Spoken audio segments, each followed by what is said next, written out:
Hello guys, இன்னைக்கு சிறகடி காசையில் என்ன நடக்குது அப்படின்னு பார்த்தீங்கன்னா, முத்து வந்து அந்த வெள்ளை கொடியோட வீட்டுக்குள்ளே வராரு. அப்புறம் மீனாவை பார்த்து சமாதானம் சமாதானம் அப்படின்னு சொல்கிறாங்க. மீனா உடனே சொல்கிறாங்க, இந்த மாதிரி தான் எல்லாருக்கிட்டையும் கஸ்டமர் கிட்டலாம் அவங்க பொண்டாட்டியை பற்றி பர்சனலாக பேசுவீங்களா? இது உங்களுக்கே அநியாயமாக தெரில அப்படின்னு சொல்லுவாங்க. உடனே முத்து வந்து சில எக்ஸாம்பிள் சொல்லுவார். மீனா, இந்த மாதிரி பட்டிமன்றத்துலலாம் அவங்க பொண்டாட்டிங்களை பற்றி அவங்களே ரொம்ப கிண்டல் பண்ணி பேசுவாங்க. அதுக்குன்னு அவங்க வீட்டில் எல்லாரும் அப்படி இருக்காங்கன்னு அர்த்தமா?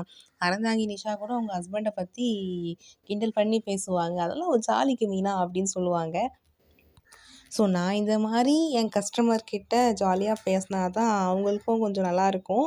அதே மாதிரி காசும் நமக்கு நிறைய வரும். பின்னாடி அல்வாவும் வரும்னு அவர் ஒரு வாங்கின்னு வந்த அல்வாவை வந்து மீனாக்கு எடுத்து கொடுப்பாரு. உடனே அவங்க மீனா சொல்லுவாங்க, அல்வா கொடுத்து என்ன இது பண்ண பார்க்குறீங்களா அப்படின்னு சும்மா அப்படியே பேச்சு வரும்.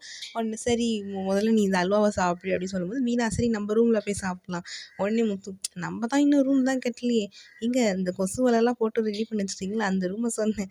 சரி 2 பேரும் அழகாக அந்த பெட்டில் கட்டிலில் உட்காந்து சாப்பிடுவாங்க. அது முடிஞ்சிடும். அதுக்கப்புறம் என்ன ஆகும்னா, ரோகிணி வந்து இப்படியே பயந்துங்கன்னே வீட்டுக்கு வருவாங்க. அப்போ மனோஜ் கரெக்டாக வந்துருவார். மனோஜ் வந்து கோவமாக இருப்பார். ரோகிணியும் வந்து என்ன மனோஜ் என் மேலே ரொம்ப கோவமாக இருக்கியா அப்படின்னா, முதல்ல நீ உள்ள வா அப்படின்னு சொல்லும்போது மனோஜ் வந்து சொல்லுவாங்க, நீ என்கிட்ட பொய் சொல்லிட்டல்ல, நான் வந்து எல்லாத்தையுமே உங்ககிட்ட சொல்லிடுறேன்ல, நீ மட்டும் ஏன் என்கிட்ட பொய் சொல்கிற அப்படின்னு சொல்லும்போது ரோகிணி ஒரு செம்ம பிளான் போடுவாங்கங்க. என்னென்னா வந்து கையில் கருங்காலி மாலை வாங்கிட்டு வந்திருப்பாங்க. இதை பாரு மனோஜ், ஒரு ஊரில் வந்து ஒரு சாமியார் இருக்கார், அவர்கிட்டேருந்து இந்த கருங்காலி வாங்கி போட்டோன்னா உனக்கு வந்து இன்னும் வந்து உனக்கு ஒரு ப்ரொடக்டிவாக நல்லா இருக்கும். அதுக்கோசம் தான் நான் போனேன். என் கிளைண்ட் ஒருத்தவங்க சொன்னாங்க, அதுக்கோசம் தான் உனக்கு சர்ப்ரைஸ் பண்ண போனேன். அதனால தான் நான் வித்யா கூட இருக்கேன்னு சொன்னேன். அவள் வந்து உன் கடைக்கு வருவா, எனக்கு எப்படி தெரியும் அப்படின்னு போடுவாங்க. உடனே மனோஜ் வந்து அவருக்கு வந்து அது நம்புற மாதிரி இருக்காது. மனோஜுக்கு வந்து, நீ வந்து என்கிட்ட ஏதோ மறைக்கிற மாதிரி எனக்கு தோணுது, நீ ஏதோ என்கிட்ட மறைக்கிற அப்படின்னு தான் எனக்கு தோணுது, இதெல்லாம் நம்ப முடியல அப்படின்னு சொல்லுவார் மனோஜ் வந்து. உடனே ரோகிணி, என்ன மனோஜ், நான் யாருக்கிட்ட அஃபேரில் இருக்கேன்னு நினைக்கிறியா?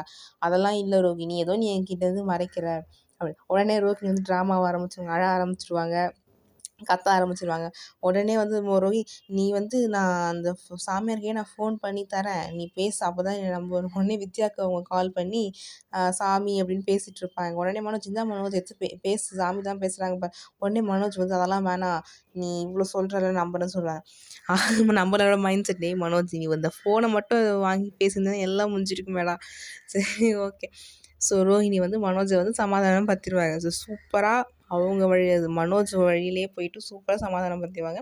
சரி நீ இந்த மாலையை போட்டுக்கோன்னு சொல்லும்போது மனோஜில் நான் காலையில் சாமி கும்பிட்டு போட்டுக்கிறேன் அப்படின்னு சொல்லிடுவாங்க.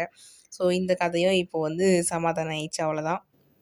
அதுக்கப்புறம் காலையில் என்ன ஆகும்னா, மனோஜ் வந்து சாமி கும்பிட்டு அந்த மாலையை வந்து போட்டுப்பார். அப்புறம் அவங்க வீட்டுக்கு வந்து ஒரு 4 மூட்டை வந்து வரும். இந்த மாதிரி முத்துவோட பாட்டி வந்து அவங்களே அறுவடை பண்ண பீனட் மூட்டை வந்து எடுத்து கொடுத்து அனுப்புவாங்க. ஸோ அது வந்து எல்லோரும் சொல்லுவாங்க, நான் வந்து இவங்களுக்கு கொடுக்குறேன் அவங்களுக்கு கொடுக்குறேன் அப்படின்னு சொல்லும்போது விஜயா சொல்லுவாங்க, இது எதுக்கு நம்ம எல்லோரும் கொடுத்துக்கிறது, கடையில் கொடுத்தா வியாபாரம், ஸோ நம்ம கடையில் கொடுத்தா நம்ம காசு தருவாங்க, நம்ம இப்படி பண்ணலான்னு சொல்லும்போது முத்து வந்து பாட்டி வந்து இதை வந்து எல்லாருக்கும் கொடுக்கணும், ஏன்னா மண்ணில் விளைஞ்சது எல்லாருக்குமே பொது அப்படி தான் சொல்லியிருக்காங்க அப்படின்னு சொல்லும்போது சரி அது ஒரு பேச்சு நடக்கும். அதே மாதிரி எல்லோரும் வந்து நான் இவங்களுக்கு தரேன் அவங்களுக்கு தரேன் அப்படின்னு சொல்லிட்டு இது பண்ணுவாங்க. உடனே மனோஜ் வந்து, ரோஹிணி நம்ம ஒரு மூட்டை எடுத்துக்கலாம், நம்ம கடைக்கு யாரெல்லாம் பொருள் வாங்க வராங்களோ அவங்களுக்கு நம்ம கடையில் ஃப்ரீயாக கொடுக்கலான்னு சொல்லும்போது எல்லாருமே சிரிப்பாங்க. முத்துவும் செம்மையாக எல்லாம். இப்போ உடனே மனோஜ், டேய் அப்போ தானே நான் கடலைக்கோசம் வந்து பொருள் வாங்க வருவாங்க டேய். உடனே முத்து தான், ஏன்பா இவனுக்கு இவ்வளோ டிகிரி படிக்க வச்சது வீணாக போச்சு அப்படின்னு சொல்லுவாங்க. உடனே வந்து மீனா சொல்லுவேன், நானும் கொஞ்சம் கடலில் எடுத்துக்கிறேன், எதுக்கு, கிருஷிக்கு தரலாம் அப்படின்னு சொல்லுவாங்க. உடனே ரோகிணியோட ஃபேஸ் வந்து எப்படி ஆயிருக்கும்னு உங்களுக்கே தெரியும். ஸோ இதுதான் வந்து போச்சு.